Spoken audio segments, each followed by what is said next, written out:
Hello everyone, Assalamu alaikum wa rahmatullahi wa barakatuh. It's been the longest minute, I know, but welcome back. I am Aisha Harun, also known as Nana B, and it's January 2026. I can't even believe I'm here right now, right?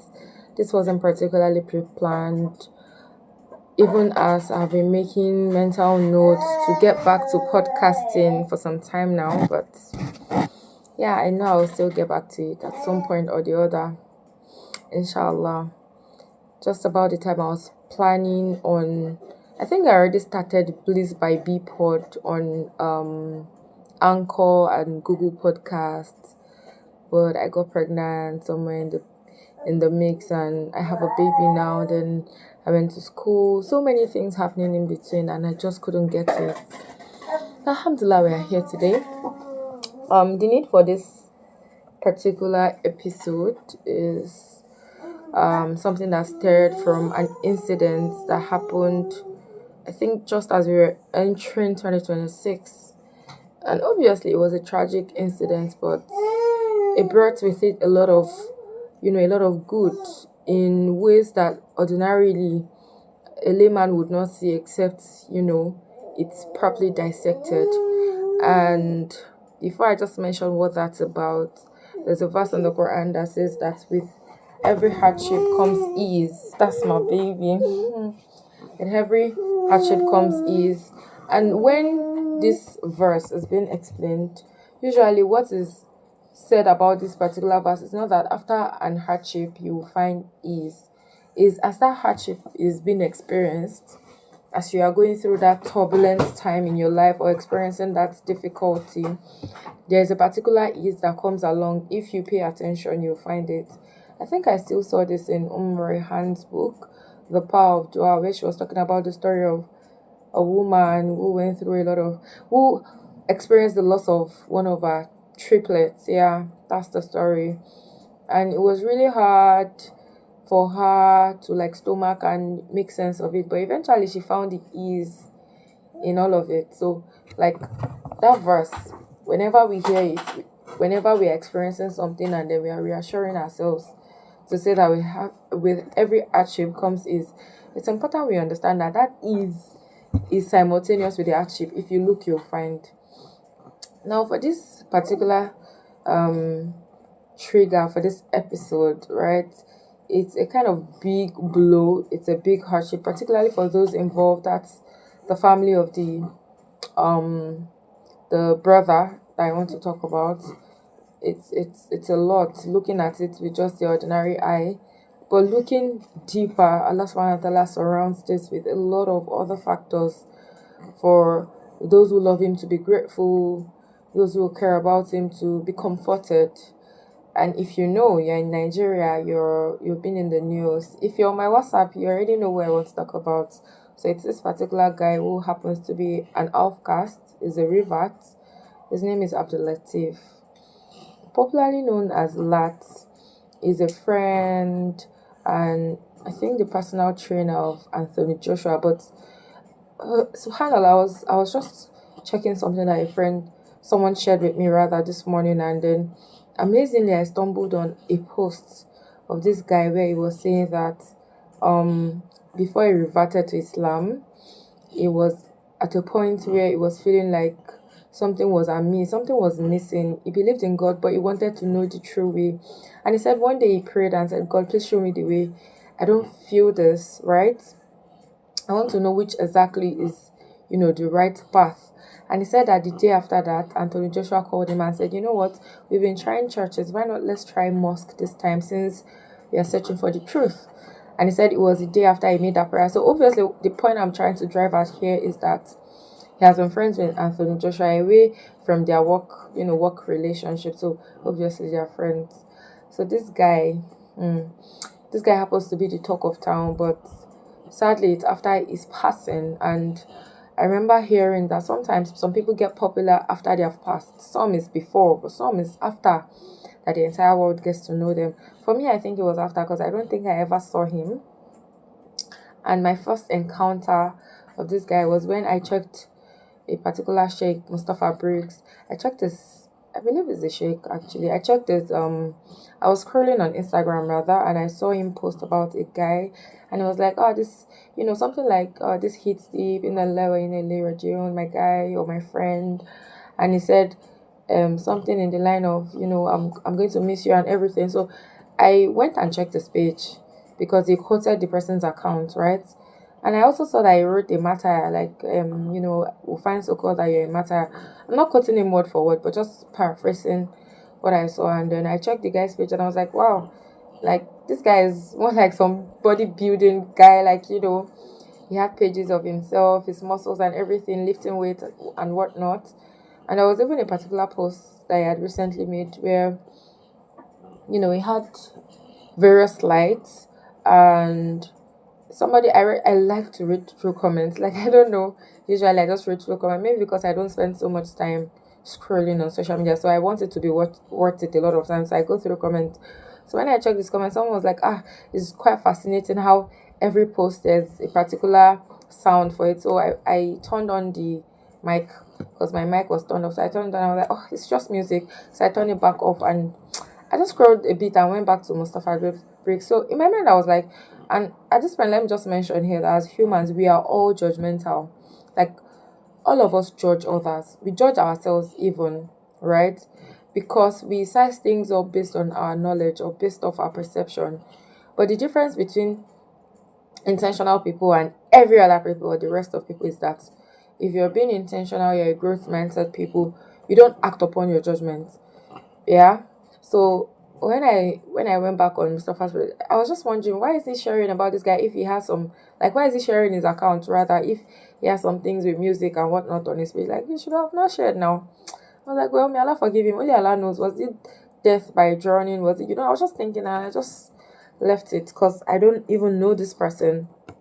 But after that time out, maybe like hours after, I just started seeing about Anthony Joshua. I think the first one I saw was maybe on Objective Media on Instagram, and Anthony Joshua being rescued from his car. Someone was saying, Anthony Joshua Mania or something like that. So I was like, oh, wow. Still, I had not linked it to the one I saw on Mustafa Break's page.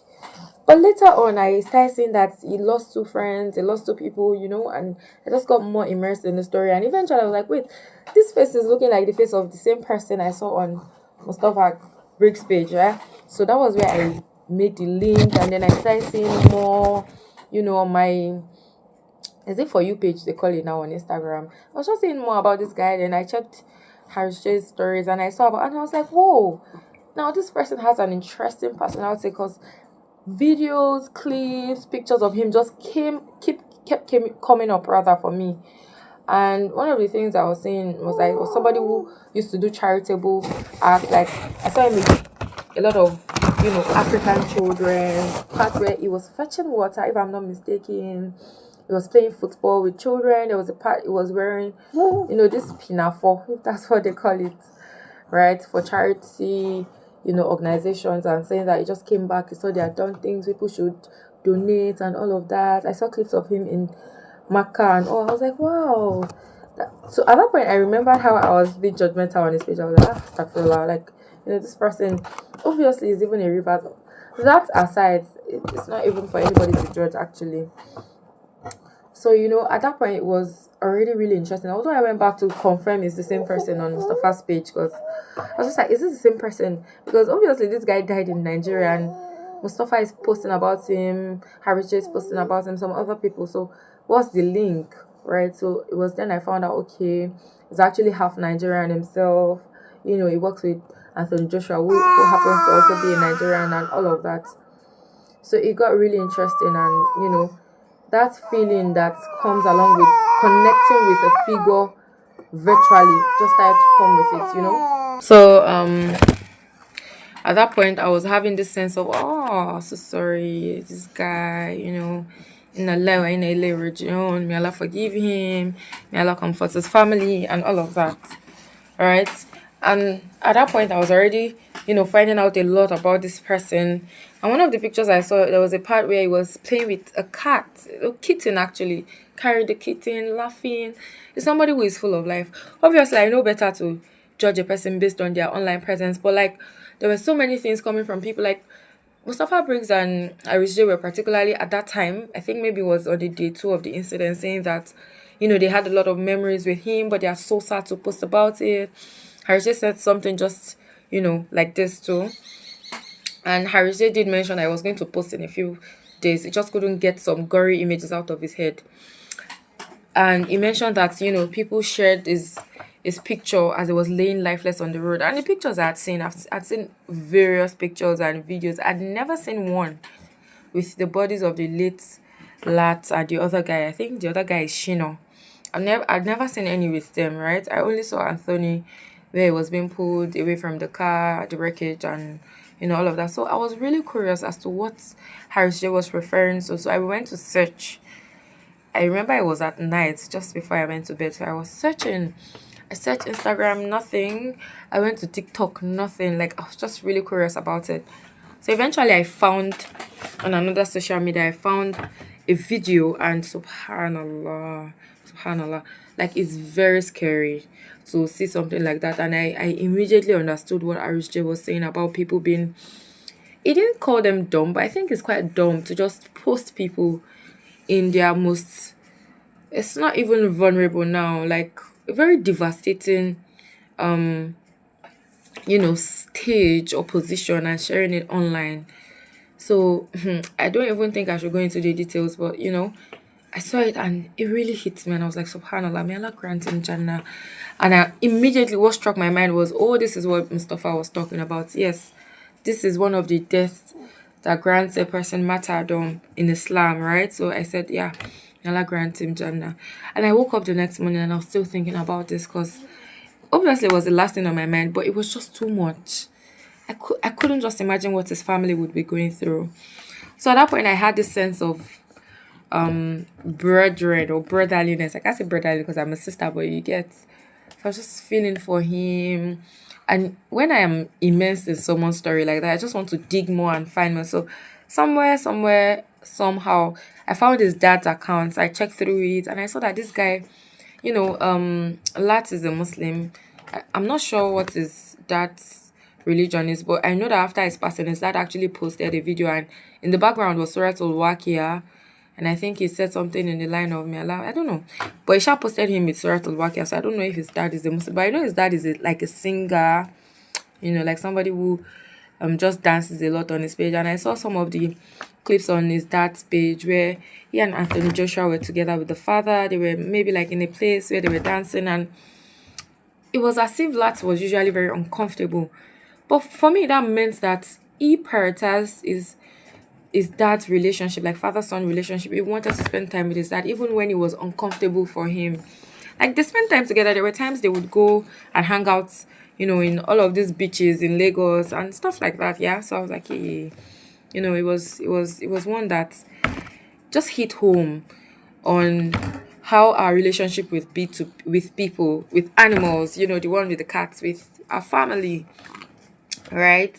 And as I saw more about him, I saw a part where Mustafa Briggs was saying that one of the memories that really comes to mind for him now was at a time that Lat went for Umrah with one of their other friends, or one of his friends, and that friend had just accepted Islam, and Lat was so happy. So he said one of the happy moments for Lat was when somebody accepted Islam, and from there they came to his own house, that's Mustafa Briggs' house in Egypt, and they came and visited him. They saw his son, and he later shared a clip on his stories where I saw Lat carrying the baby, playing with the baby. They were all guys who, the others were just gisting, but Lat was being affectionate in just that little clip that Mustafa Briggs shared of, him and the other guys.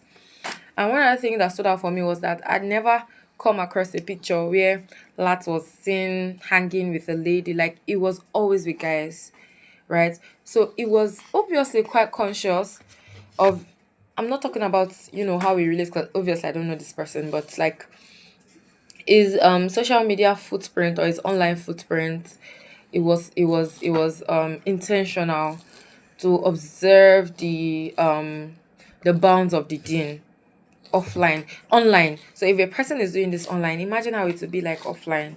Like, never did I come across one picture where, and this guy is very handsome, like, no, subhanallah, he is very good looking, mashallah. And there's not just even one where you find a lady just unnecessarily being in the picture or anything. And mashallah, I respect him a lot for that one.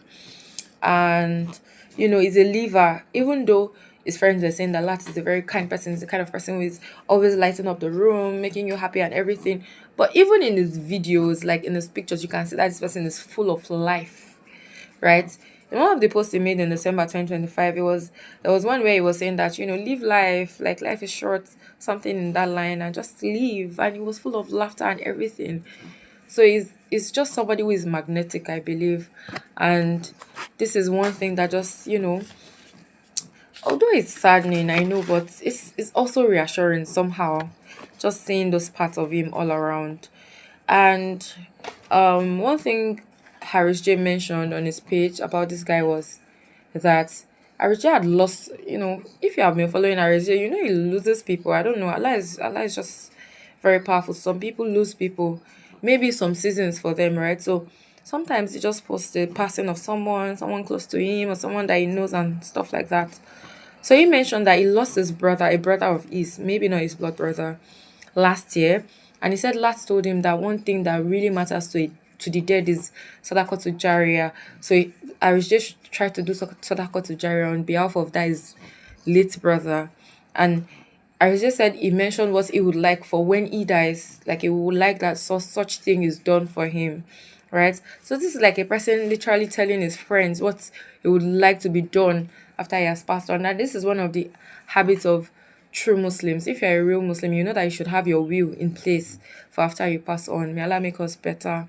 Right? So this guy, imagine young, vibrant, no terminal illness known, right? And he's still saying, if I pass on, this is what I would like. And this was one of the things that Harris J made sure he did. He started I think a GoFundMe or something. I don't know what they call this donation stuff. And he already hit his target for Lat, on behalf of Lat, right?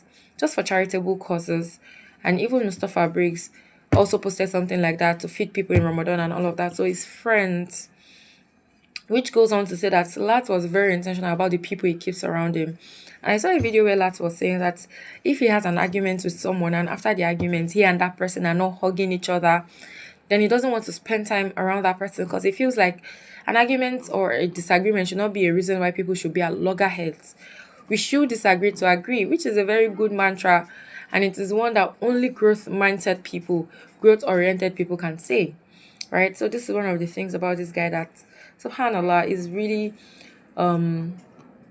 really transformating if you think about it. Yeah, it really is.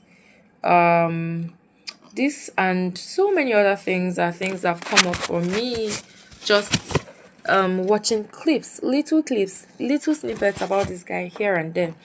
So I'll wrap this up by saying that one of the videos or short clips I found of him when he first passed on and I started seeing stuff about him was him talking about his sister. He talked about how he accepted Islam and he said his sister accepted Islam, I think when she was 15. And he said it was really mesmerizing for him. He really admired his sister.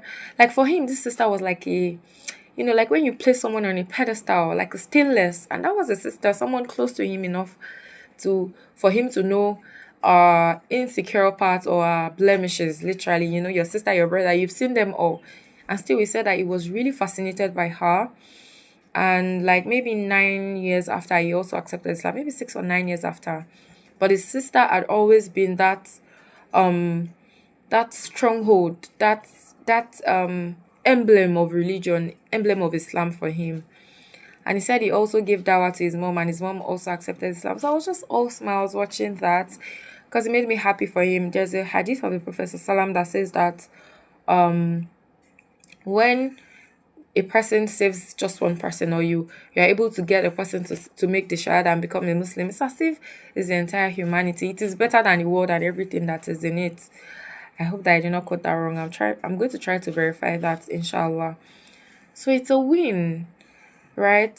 And that brings me to saying that women are always going to be influences in the lives of their loved ones and in the lives of men. You don't necessarily have to sit a man down. Like in the case of Lat and his sister, he didn't mention anywhere where his sister was telling him or hammering, become a Muslim, right? He was searching Islam. but something was in his subconscious from what he was saying, something he was saying in his sister, and that eventually helped him when he eventually decided to become Muslim, right? So, as a woman, if you are listening to this, you are an iconic influencer in the life of the men in your life. Your siblings who are males, your sons, your husband, even your dad, right? So just keep being the best version of yourself. They are picking it. Trust me, they are picking it. So this is one thing that really made me feel like, oh wow, mashallah, right? This person is somebody who takes his time, is somebody who observes. It looks like a feeler, somebody who feels, right? And I pray that Allah subhanahu wa ta'ala grants him Jannah. I pray that he's in the best of companies. Somebody shared something with me this morning, and yeah, because I've been posting a lot about, lads, she shared me something RJ posted, and I'm so grateful that she shared that with me. And it was about RJ posting on his stories on Instagram that while he was reciting the Quran at the graveyard of Lats, and yeah, I think at this point I should mention something remarkable about the janaza. So Lats obviously died in Nigeria, but they transported him and the other guy, they transported them back to the UK where they live. And you will not believe that people that were in attendance at his janaza were the likes of Sheikh Omar Suleiman, Sheikh Abdullah Oduro, Mustafa Briggs, Harris J, and some other people. So obviously, there's like a summit or a conference for Muslims in the UK, and then Sheikh Omar Suleiman happens to be there, and Abdullah Oduro, and a host of others. And Allah just made it coincide with the time that Lats, died and was to be buried. That's, well, to us in this dunya, it's like a honor because these are people that we respect, that we listen to, that we see signs of righteousness in them. And that janaza was full of people. In fact, Mustafa Briggs shared the clip, and I saw him zoom at Anthony Joshua at that janaza as well, in attendance. So yeah, that's something. So this person shared with me, may Allah bless her, she shared with me Harris J posting that I was reciting the Quran at Lat's graveyard, and then there was a bird, a green bird. Somebody took the picture of the bird that alighted or just perched on a branch of the tree just above the grave. And he said that it just brings to mind some of the comforting signs about the death of Lat, that hopefully is in a better place, because we know that in Islam, if a person dies as a martyr, their souls are not like the other souls. Their souls are like VIPs. They would be in the bodies of green birds that will fly underneath the throne of Allah subhanahu wa ta'ala and fly around Jannah. Right? This is one thing that the Quran says, and we have heard over and over. If you watch Yakin's Barzak, I'm sure that you'd hear it there.